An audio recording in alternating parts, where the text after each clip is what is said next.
Bom dia para quem é de bom dia, boa tarde para quem é de boa tarde, boa noite para quem é de boa noite. Voltamos com mais um vídeo da Esquina do Pensamento. Ficamos parados há alguns anos, tivemos que dar um passo para trás para observar um pouco mais essas mudanças que estamos vivendo agora na nossa sociedade. Uma sociedade mais performática, uma sociedade mais acelerada, uma sociedade mais líquida, uma sociedade que tem mais complexidades. E nesse tempo que nós paramos, Ricardo, eu lembrei muito de um vídeo que você montou para a Esquina do Pensamento em agosto de 2016, lembra? Nossa. Agosto de 2016, quando nós começamos as atividades na Esquina, e era um vídeo chamado A Síndrome do Domingo à Tarde. E foi um vídeo muito legal, fez muito sucesso na época, porque você focava muito todas as questões que estavam no chão da escola, as questões do dia a dia, principalmente com os professores, os sofrimentos, né? Você falava sobre como que esse movimento de aceleração, de performance impactava também a escola. Você chamou de excessos e ativismos frenéticos por novidades, né? Você comentava que naquele momento você percebia a troca do que era um tempo de discernimento e um tempo de presença atenta para uma espécie de correria paralisante. E fez muito sentido, tivemos muitos retornos, muitos professores se enxergando nesse ciclo, nesse movimento, e agora, quase 10 anos depois, a gente percebe que talvez essa questão tenha ido para além dos muros da escola. Nós percebemos que os professores continuam com essa ansiedade, essa correria desenfreada por novidades, mas também os alunos, a família e os profissionais de maneira geral. Como é que você relê esse vídeo nos tempos de hoje? Léo, assim, eu acho que retomar a partir desse vídeo, né, retomar esse contato mais orgânico que a gente vai ter agora com a Esquina de novo, com os vídeos, a partir dessa ideia do domingo à tarde e da síndrome, né, do domingo à tarde, como naquela época a gente estava chamando, aquilo que era só um sinal naquele momento, me parece que hoje virou um padrão. E aí você tem toda a razão. Isso está entre a gente, está entre você que está nos assistindo, entre professores, professoras, mas em todas as profissões, em casa, dentro com os mais jovens, com os que têm mais idade. Na verdade, a gente vive um momento que me parece de excesso de futuro. E esse excesso de futuro faz da ansiedade um novo padrão. Então, se você tinha pontos de ansiedade naquele momento muito evidentes, hoje a ansiedade virou um padrão. E o pior é que, com essa dinâmica social que a gente tem vivido, não tem nenhum indicador de desacelerar. As coisas não devem melhorar nesse sentido. Ou a gente encontra uma resposta para isso, e para poder lidar com saúde, com assertividade diante disso, ou a gente vai ser engolido por essa dinâmica. Então, assim, se você acha que as coisas estão aceleradas, aguarde a cena dos próximos capítulos, elas vão continuar, porque a gente acabou depois desse tempo todo estudando com vários autores e percebendo que aquilo que parecia só chamar a atenção naquele momento é uma dinâmica social. A aceleração é uma dinâmica social, é a forma que a sociedade tem se produzido e tem gerado esse estado de ansiedade que a gente se encontra, cara. A partir da sua fala, eu lembro também de um outro trabalho que nós apresentamos, que falava muito sobre essa dimensão da velocidade e da performance, né? Então, eu tenho 49 e eu terminei meu ensino médio em 95, lá em Taguatinga, no EIT, né? E naquele momento, se você tinha um ensino médio, que na época era segundo grau, né? Se você fazia um curso técnico, fazia um curso da geografia, você já estava muitas vezes preparado para o mercado de trabalho. E hoje nós temos uma dinâmica que é bem diferente, né? Você faz o ensino médio, você faz a graduação, você faz uma pós-graduação lato sensu, um mestrado, um doutorado, você tem que aprender a falar espanhol, inglês, mandarim, você tem que ser performático, holístico, e mesmo assim você não encontra esse espaço de tranquilidade ou de uma vida plena, né? Mas de quem que é a culpa desse processo? A culpa é das empresas, é do trabalho, é do WhatsApp, é do chefe que te manda uma mensagem no sábado, no domingo, para você fazer algo, é aquele momento à noite que, em vez de estar com a família, você está respondendo um e-mail, você está no computador, ou a culpa é nossa que não colocamos limites claros no processo, não falamos o não definimos o espaço de atuação e acabamos assoberbados de atividades. Como é que você imagina isso? Eu, assim, eu acho que tem que ter vamos fazer como a sabedoria popular nos indica, né? Vamos tomar esse mingau quente pelas beiradas. Não me parece ser uma questão de culpa, mas de responsabilidade. Que eu acho que essa é a primeira aproximação, quer dizer, pensar que você é culpado por alguma coisa de uma dinâmica que é estrutural, só vai carregar mais peso dessa confusão. A gente acelera e vive atrasado. É como se você corresse e o chão vai saindo do lugar e você corre e corre para não cair, não é que você corre para algum lugar. Você corre para não ser engolido por essa dinâmica. Então não é uma questão de culpa, me parece. É uma questão de responsabilidade. E esse desconforto com o presente sempre aconteceu, Léo. Assim, a hora que você é da história, você sabe disso. Né? Tem um filme, Meia-Noite em Paris, do Woody Allen, que é um filme, se você não conhece, vale a pena. É um filme doce, assim, gostoso de assistir. E um dos personagens centrais do filme, eles estão em Paris e ele está lá sem inspiração, sufocado pelas coisas da vida e não sei o quê. E à meia-noite, num determinado momento, ele caminhando pelas ruas de Paris, ele volta no tempo e ele encontra com autores, com pessoas que eram importantes, que ele estudou, e aquelas pessoas estavam tomando um cafezinho reclamando que antigamente as coisas eram mais fáceis, que o tempo era mais tranquilo. Numa outra noite ele volta mais tempo, vai para a Belle Époque de Paris. E aí encontra os grandes clássicos, filósofos, sociólogos. Os caras estão numa taberna tomando vinho e reclamando que no passado as coisas eram mais simples. Então, esse certo desconforto tem a ver com a natureza do presente, com esse confronto entre o que a gente sonha, o que a gente espera e aquilo que a gente vai dar conta de fazer. A grande questão, me parece, Léo, é a gente dar nome ao nosso desconforto. O desconforto é natural, me parece. Agora, cada tempo tem um nome diferente. Tem um trabalho que o Bauman vinha fazendo, resgatando Freud. Cara, é um trabalho muito legal e ele chama a atenção de que o mal-estar da civilização, quando Freud escreveu esse livro, era o excesso de limites. E aí vem a questão que você está colocando.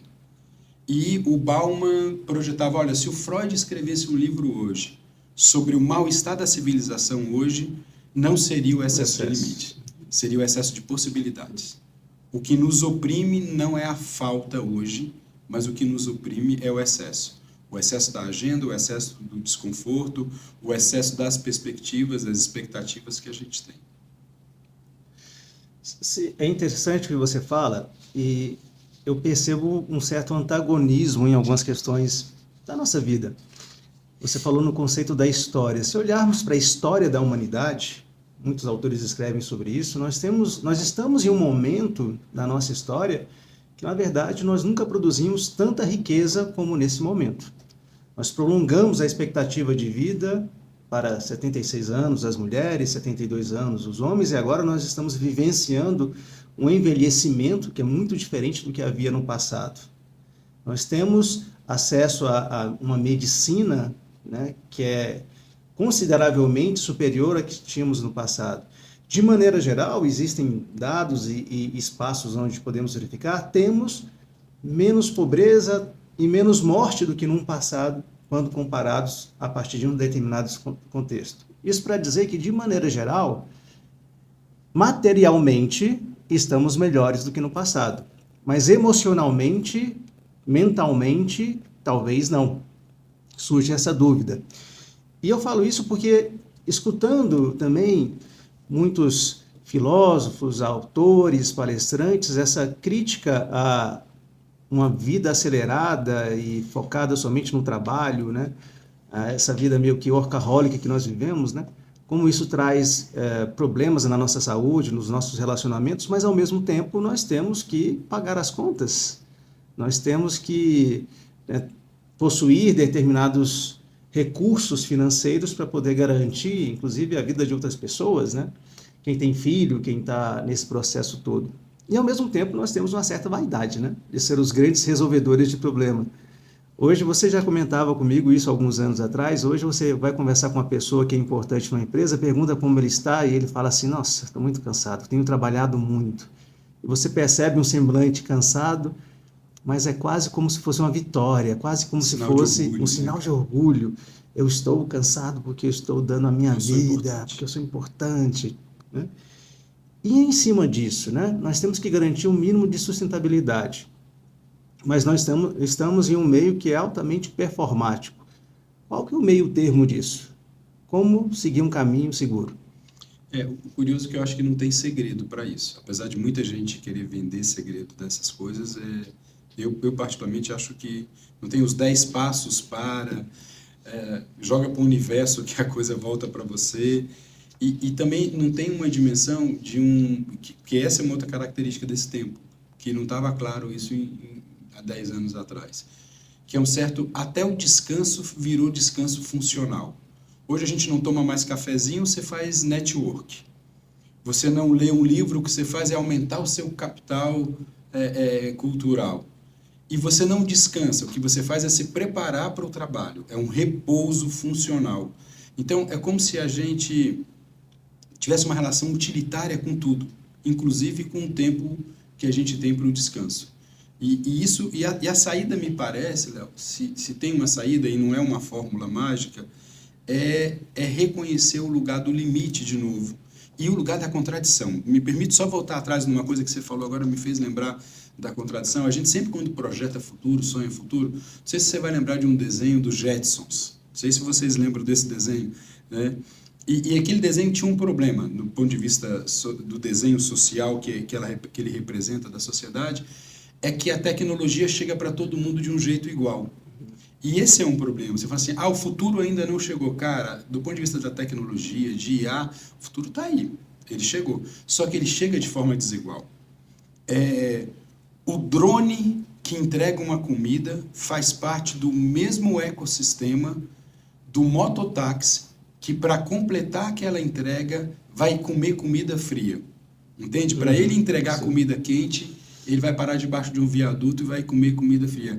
E esse mesmo drone que pode levar uma comida, que pode levar um órgão para ser transplantado, é o mesmo drone que está sendo usado no Irã. Então, o futuro chega com as contradições. E aí, é o que Gardner falava num estudo que ele fez sobre angústia, que ele se perguntava assim, que tarefa mora na angústia? Que tarefa mora em cada contradição? Então, diante dessas contradições, eu posso ter uma postura de ficar na lamúria, no lamento, ou posso ter uma posição de me perguntar, bem, eu tenho essa contradição, que tarefa mora aí dentro? Como é que eu vou enfrentar essa tarefa? E aí vem a questão que você está levantando. Eu penso que é redescobrir o lugar do limite. Entende? Quer dizer, não tem nada mais libertador. Se o que nos oprime é o excesso, o que nos liberta é o limite, entende? Há 100 anos atrás, o que nos oprimia era o limite. E o que ia nos libertar seria as possibilidades, né? Então, eu acho que a grande questão hoje é de recuperar. Então, nós perdemos a fronteira. Nós nos perdemos nas nossas próprias fronteiras. A fronteira de um dia, quando um dia atropela o outro. A fronteira de uma reunião. Quantas vezes, não sei se é teu caso, que você chega atrasado numa reunião para sair mais cedo dessa reunião para ir para uma outra reunião. É uma espécie de presença ausente o tempo todo. Então a gente foi perdendo a gente perdeu a fronteira das vitórias, a gente não para celebrar os pequenos ganhos na vida e tudo mais, porque você está na correria o tempo todo. A gente não para chorar as derrotas, cara. O Han tem um livro que ele fala disso, quer dizer, nem para sofrer você pode parar, e tem essa lógica tão positiva que você não pode sofrer. Não, cara, você pode sofrer, tem coisa que dá errado, tem coisa que dói, mas a gente se perdeu nesse limite, e sem fronteira, a gente não faz experiência. E sem experiência, a gente não faz aprendizagem. A gente não aprende com o nosso tempo. Então, eu acho que esse é o grande drama nesse momento, sabe? Redescobrir o limite, colocar fronteira nas coisas, é não deixar escapar pelos dedos. Isso não é garantia que as coisas vão acontecer, mas é garantia que você vai aprender com tudo que está acontecendo. E sendo assim, a gente vai desenhar a saída para isso. Quando você falava da tecnologia, que a tecnologia chega, ou já chegou, mas não da mesma maneira para todo mundo, me lembrei de uma metáfora que vi na internet, em alguma postagem, que falava assim, nós estamos todos no mesmo mar, mas não na mesma embarcação. Alguns estão com um iate, outros com um barco menor, outros com salva-vidas e outros se afogando. É isso, cara. Essa coisa toda, né? Cara, quando a gente estava conversando para montar esse vídeo, nós nos pautamos em 3 ou 4 autores maiores, né? Que foi o Rosa com a dimensão da aceleração, o Bauman com a dimensão da liquidez, o Mauss com a dimensão da dádiva e o Golejac com a dimensão do trabalho e gerencialismo. Fala um pouquinho desses 4 autores aí, porque a gente vai continuar essa conversa depois a partir desses 4 pilares. Como é que você se conecta esses pensadores? O Hartmut Rosa, ele é um sociólogo alemão que tem um trabalho muito interessante para perceber que essa dinâmica de aceleração é estrutural, o advento da modernidade, e que parece, pelo que ele deu conta de entender, e eu acho que faz sentido, não tem nenhum indicador de desaceleração. A gente acelera no ritmo de produção e na circulação da produção, a gente acelera nas mudanças geracionais. Hoje nós não vivemos no mesmo tempo que os nossos filhos, os nossos estudantes. Ou seja, não somos contemporâneos deles, apesar de vivermos junto com eles, porque de tão grande é a aceleração também das mudanças geracionais. E a aceleração do ritmo de vida. Então ele vai tentar cercar dessa maneira. Nesse ritmo acelerado, e aí o Marcel Mauss ajuda a gente a pensar de que quase tudo na vida tem a ver com um tripé que ele vai chamar de dar, receber, retribuir. Você dá algo para alguém, alguém retribui para você, e você recebe, e depois você quer retribuir. Então as relações são quase montadas nessa relação de reciprocidade. Só que quando essa dinâmica de dar, receber, retribuir, ela é negativa, no sentido de que você é mais exigido do que pode retribuir, por exemplo, isso não cria essa dádiva no sentido de construir relação. Isso vai criar outro tipo de relação, que é uma relação doentia que a gente tem sustentado. Então, esse estudo que a gente está trazendo, Marcel Mauss, para nos ajudar a pensar, vai tentar enfrentar isso. Por que existe rixa? Por que existe tanto ressentimento? Porque eu acho que a vida não está oferecendo o que eu mereço. Entende? Quando eu falo mereço, eu estou numa relação de que eu fiz alguma coisa e por isso eu mereço outra. Então, quase tudo que a gente sente quando trata das relações, a teoria da dádiva ajuda a entender muito isso. O Golejac, que é um sociólogo francês muito interessante, e aí ele vai tentar entender assim, se essas coisas fazem mal para a gente, cara... Desculpa, o Golejac que conhecemos pessoalmente na UNB, uma professora Cristiane. Cristiane Girard.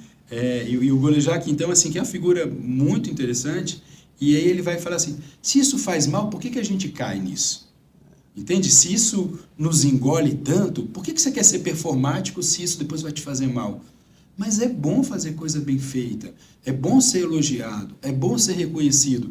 Então ele vai entender como é que essa dinâmica sutil de captura da subjetividade da gente funciona e a gente acaba entrando em algumas armadilhas. Você aceita um trabalho que não devia. Esses dias, cara, isso não estava no nosso roteiro não, que eu vou falar agora aqui. Eu terminei de ler um livro da Anita Freire, que ela juntou os registros do Paulo Freire.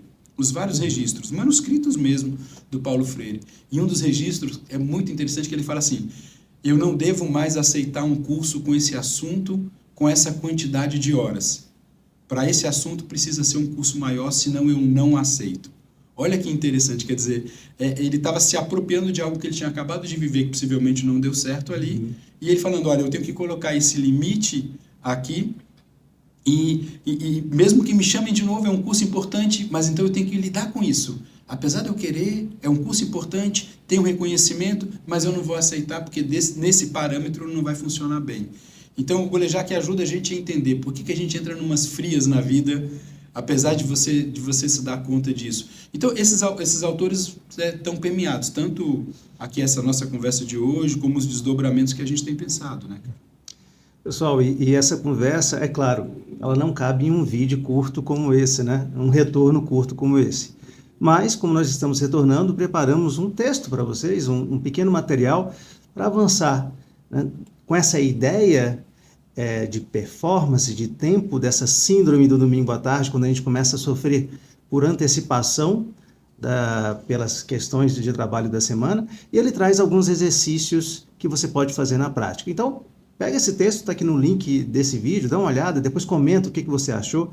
Esperamos que ele possa te ajudar um pouco nesse caminho. E voltamos, né, Ricardo? Agora vamos voltar aos conteúdos, os vídeos, e uma vez por semana nós estaremos por aqui com vocês.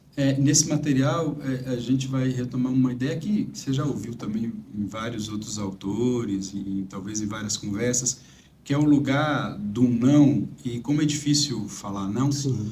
Só que se a gente começar a entender que dentro do não mora um sim para outras coisas, então não é um não porque eu não quero, não porque sou eu que mando, ponto e acabou. Cara, isso é ridículo. Desculpa falar assim, mas isso é ridículo. Mas é um não a favor de alguma coisa. A favor de um projeto, a favor da saúde, a favor da atenção. É um não por um celular em cima da mesa na hora da refeição, a favor da refeição. Então é um não carregado de sentido. E a gente foi mapeando um pouco essas coisas, né? E a nossa prosa vai continuar nesse rumo por aí, tá bom? Beleza, pessoal? Obrigado. A gente se vê numa próxima esquina. Até mais. Até mais. Abraço.